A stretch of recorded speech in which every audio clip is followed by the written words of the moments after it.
So it's a new year and people are picking up new hobbies all the time, and photography is always one that people are interested in. But with such a vast array of technology and equipment, what would be the first thing that you would go for?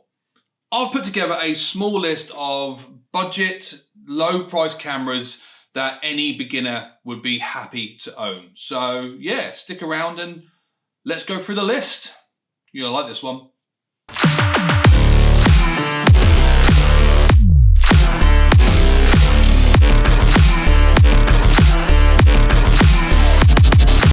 Hey, what's up everybody? Welcome back to another video here at Benham Media. I am Nathan and it's an absolute joy to have all of you here today. Thank you so much for clicking on the thumbnail. Now, one of the big questions that I get asked as a photographer when I'm out and about, or people will message me on the group or on Instagram or anything like that, is like, what camera do I use? What camera would I recommend? What gear would I recommend? Lenses, microphones, all this sort of stuff. Now I know, because when I started in photography, I didn't have much of a clue what cameras did what, and what benefits this, and I just sort of went in blind, and I was lucky enough to land with the Canon 80D, and it literally hasn't done me any sort of issues or problems for the few years that I've had it now.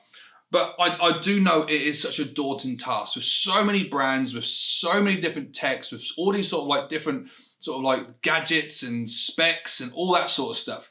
So I've decided for my sort of first personal video of the year to sort of come up with a list of really good beginner cameras, all less than £1,000.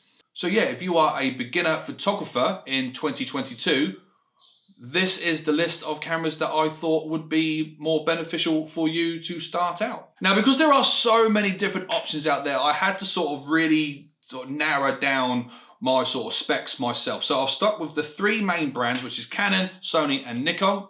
And I've also decided to stick with cameras that have interchangeable lenses, which basically means that you can take the lens off and put a new lens on, so you can sort of get the best out of your photography going forward, really. So that's what that means. So every one of these cameras, you can change the lenses, so you can buy 3 or 4 different lenses for your camera, and you can sort of like get different things from those different type of lenses as well, and different experiences and different type of shots and all sorts of things. And yeah, instead of going through the entire sort of like spectrum of cameras out there, I've stuck with those 3 main brands. Now, the list that I'm about to show you, don't think this is like sort of like the last one is the best and the first one's the worst. They're in no particular order. They're just, I've gone out onto the internet, I've read reviews, I've spoken to some photography friends who use these particular cameras and what they like about them and why they've bought them. And I've come up with 6 cameras which I think will be fantastic for you as a beginner photographer to sort of like start your hobby or potential future career if that's what you're looking for. So let's dive straight in instead of talking all this yardy bargain stuff, and let's talk about the first camera. Now, the first camera is the Nikon D3500. Now, you can get this camera for roughly between £450 to £500. It is a cropped sensor camera. The specs are pretty good on this camera as well. So you have a 24 megapixel sensor. It can have a top speed burst of 5 frames per second, but the video is maxed out at 1080p in ultra high definition. Now, so depending on what you sort of want out of the camera, if you're just looking for photography, a 24 pixel camera is actually quite a decent high range camera. And for that price range, 450 to 500, that is a very sort of good starting price when you're thinking about buying your very first camera. So this camera did in fact come out in August the 30th, 2018. So it is a little bit old. And the specs, it says here, compact and easy to use and very versatile, which is a design to be flexible and intuitive as possible while offering the image capacities you would expect from a DSLR. All right, so those are the specs. Those are the sort of like the information that I have got from my friends and from online. And yeah, it is a nice lightweight camera. It comes in at 370 grams. So it's quite light, so it means you're not hugging around or lugging around a really, really heavy camera. And yeah, it looks good. It's a nice full-bodied camera. It feels really, really nice in hand by the looks of it as well. So yeah, so that is the first camera that I would recommend a beginner to buy. And quite simply, quite easy, let's move on to the next one. Now, the next camera I'm going to recommend is the Canon EOS 250D. Now, this has a price range of around about 500 to 530, depending on where you're shopping. It's got a max burst speed of 5 frames per second, but unlike the Nikon, you can get 4K Ultra HD in the video, which if you are looking to start doing a little bit of video work, or if you want to start a YouTube channel, this obviously comes up a little bit as well. Now, you can get cheaper Canons, but for the specs of this particular camera, it is probably the best per value that you can now get onto the market. It came out in April 2019, so it is a little bit newer than the Nikon that we just sort of mentioned. Now, this also has a 24 megapixel sensor. It is a crop sensor camera, and again, it is actually quite light. It is 451 grams for the body alone. Obviously, what depends on the lens that you put on front of it will sort of like judge it. So again, it is a nice camera that you can carry around with you if you are in fact thinking about doing street photography to start off with, or if you're going to go see a client. It is not going to weigh too much in your camera bag. So that is the Canon EOS 250D. Let's move swiftly on to our next camera. Next, we have the Sony ZV E10. Now, this is a little bit more expensive. It is between £650 to £680. Again, it does have a 24 megapixel camera, and it is also the newest camera on my list. It came out in August 2021, and it does in fact also have a 4K resolution. Now, this camera is perfect for vloggers. It is a small, compact crop sensor camera coming in at £343. But one of the nice things about this particular camera is that it has a top microphone, so you don't need to put one in. But when you are shooting outside, you can get a little dead cat clip that you can stick on the top of it, which is very, very helpful because my Canon G7X Mark II has a top microphone, but when I'm out and about vlogging with it, there is no way to sort of stop the wind blowing above that microphone, which sometimes affects the sounds. So this is in fact an ideal vlogging camera. So if you're not going straight into sort of pictures, even though with a 24 megapixel sensor, it is really, really good for that as well. Just like the last two cameras we just spoke about, it is also ideal for vlogging and walking around. Just get yourself a nice sort of like small tripod, just like the one that I sort of recommended a couple of videos ago. I'll link that somewhere around here. And yeah, so if you are looking into vlogging rather than photography or trying to mix up the both, this is a very good camera for that particular price range as well. And like most little vlogging cameras, you could probably pick up like a kit if you sort of shop around nicely, where you can get the tripod and a SD card and all those sorts of things, and try to sort of bring the price down a little bit. The blurb itself is the new interchangeable lens vlog camera, the ZV E10, designed for vlogging. Gives you the next level 4K video quality and full HD. Slow motion for 120 frames per second, which is really, really good as well. Make it a perfect content creator camera and for all types of vlogs. There we go, that is the blurb that I'm reading off my little checklist right there. And that sounds pretty good actually for a Sony. So yes, and because it's coming out with one of the new type of Sonys, it does in fact have a flip screen as well, so you can see what you are doing next to the camera as well, which is something that Sony are sort of bringing in to their new cameras. But without further delay, let's move on to our next camera. Now, this next camera is actually quite popular amongst not only beginners, but also professional photographers as well. I've got a few friends who own this particular camera, and it is the Canon M50 Mark II. Now, the price range is pretty reasonable as well. It comes in at around about £590. I think that's definitely on Amazon. You could probably get it cheaper elsewhere. It has a frame burst of 10 frames per second, but you could also record in Ultra HD and 4K. It's quite new as well. It came out in November 2020, so it's only a couple of years old, and it is a crop sensor camera, and weight-wise, it is 387 grams. So again, these cameras are sort of put together to be nice walk around, stick them in your camera bag type of cameras, and not too bulky.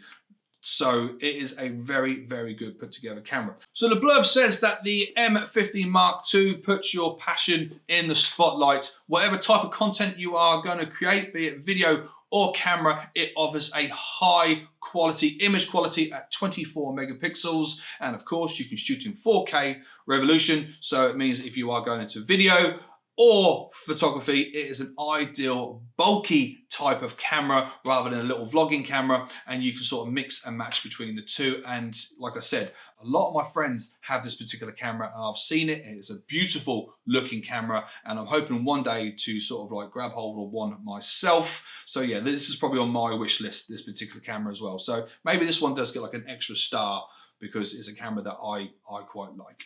But yeah, let's move on to the next camera. Now the next camera is the Nikon ZFC. It is the most expensive camera on this list. It's anything between £850 to £900 depending on where you shop. The megapixels aren't as good as the other cameras as well. There's only 20 megapixels in this particular camera, but it does have a maximum burst of 10 frames per second and it does have 4K video quality. It came out in July 2021, so it's not yet a year old. You could probably look at this camera more for video than picture quality, but then again, when you're looking at pixels, and I'll explain a little bit more later on, anything between 20 and 25 is generally a good high quality type of camera. Now, look-wise, this camera is gorgeous. It has a beautiful retro look to it. So if you just don't want the typical bulky black type of camera, this particular camera looks absolutely sensational. It looks like an old school film camera, but you get all of the qualities of a digital camera inside it. It is also a cropped sensor camera as well, and it weighs in at 445 grams. So again, it does have a little bit of weight to it, but it is a little bit more compact rather than the sort of like the larger bulker cameras that we have on this list. The blurb itself says, capture your own iconic moments while sporting a unique vintage style with this wonderful camera. It features a classic technical design fused with the modern Z series technology. Equipped with a flip out screen, this compact 4K camera delivers outside the image quality of videos and photos. So there we go. What more could you ask for in a sort of startup camera? Yeah, the price is definitely up there, but then again, it is a new camera. It's less than a year old, so you do expect to pay a little bit more for, you know, it being brand new. Let's move on. Next camera. Now, the last camera I'm going to recommend is the cheapest and oldest on this list. It is the Canon A6000. It comes in at a price between 400 and 450. It has a 24 megapixel sensor. It has a max burst of 11 frames per second, but it only has full HD video quality. It came out in February 2014. So, like I said, it is the oldest on the list, but for that price and for someone who is definitely only starting out as a hobbyist who's not entirely too sure where to go from sort of like the next step, it is probably a really good camera.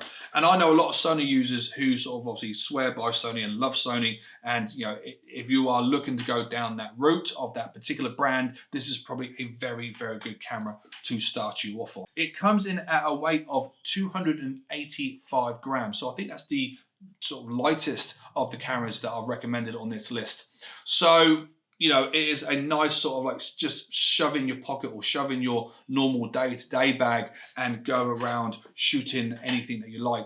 Again, all these cameras are perfect for street photography because they are quite lightweight, they are quite durable, and again, the majority of them, if not all of them, are very good for their video quality. I think only 2 of them so far have only not had 4K resolution.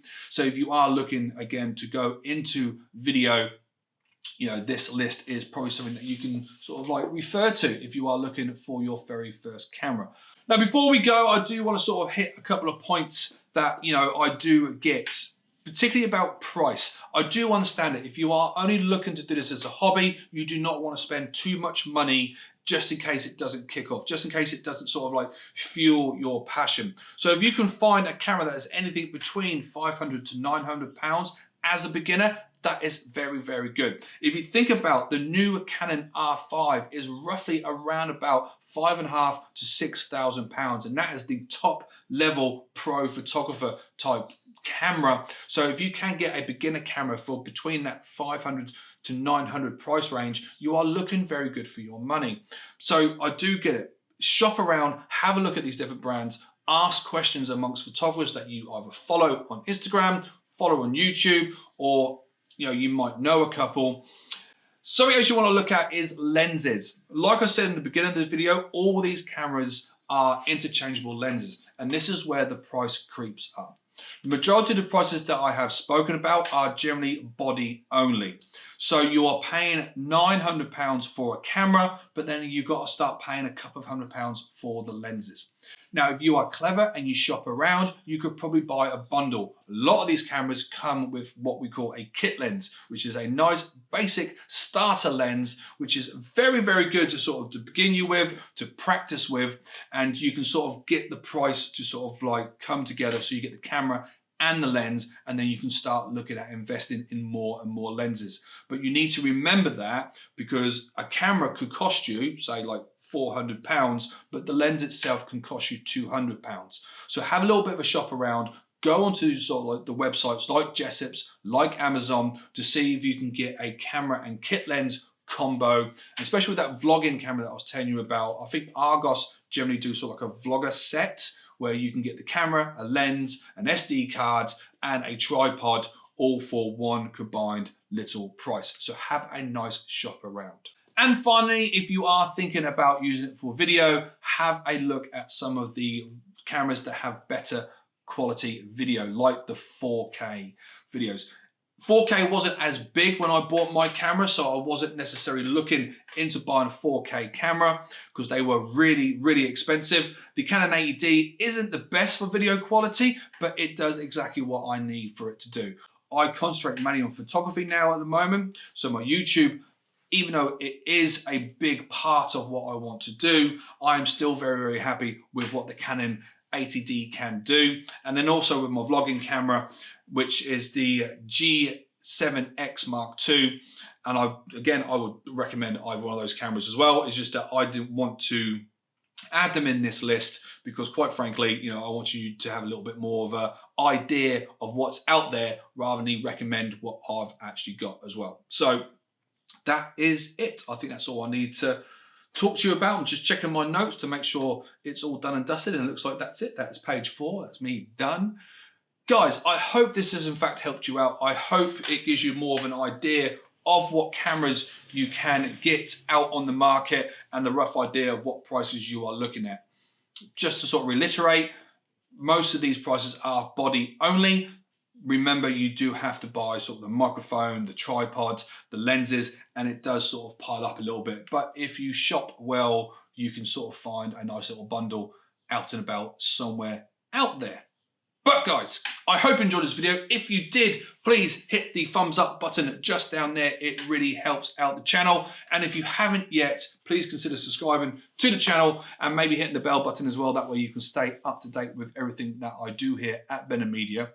In the meantime, guys, if you see me out and about in London, if you are in fact shooting in this wonderful, wonderful city, do not be afraid to come over and say hello. It'll be nice to meet you, and yeah, we can have a bit of a chat if you have any questions. So, until next time, enjoy the rest of your day, and I will see you in the next video. Bye!